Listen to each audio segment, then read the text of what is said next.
कोल्हापूर महानगरपालिका क्षेत्रातील अमृत योजना अंतर्गत सुरू असलेल्या पाणी पुरवठा पाईपलाईन आणि जलटाक्यांच्या कामांमध्ये गंभीर त्रुटी, दर्जाहीनता आणि सुरक्षा धोक्यांबाबत हिंदू जनसंघर्ष समितीने पालिका प्रशासनाचे लक्ष वेधले आहे। समितीने आज अतिरिक्त आयुक्त शिल्पा दरेकर यांना निवेदन सादर करून ठेकेदारांवर कारवाई, कामांची गुणवत्ता तपासणी आणि दिवाळीपूर्वी पाणी पुरवठ्याची तयारी याबाबत ठोस पावले उचलण्याची मागणी केली।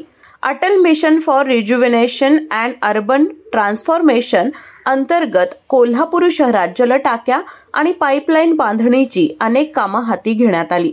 मात्र नागरिकांकडून तक्रार येत असून काही ठिकाणी पाईपलाईन फुटणे, रस्ते उघडे राहणे आणि कमी दर्जाच्या साहित्याचा वापर झाल्याचं निदर्शनास आल्याचं निवेदनातून सांगण्यात आलं आहे।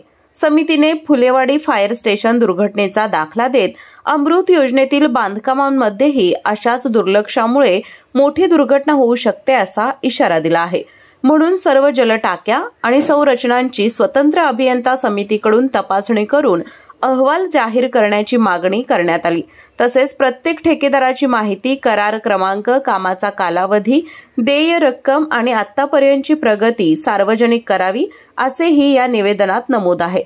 दर्जाहीन काम किंवा सुरक्षा नियमांचे उल्लंघन झाल्यास संबंधित ठेकेदारांवर प्रशासकीय आणि कायदेशीर कारवाई करण्याची मागणी करण्यात आली आहे। यावेळी समितीचे प्रमुख अभिजित पाटील, आनंदराव पवळ, कविराज कबुरे, राजेंद्र तोरसकर, संभाजी थोरवत, महेश पोवार, अजय सोनवणे यांच्यासह समितीचे पदाधिकारी, कार्यकर्ते उपस्थित होते।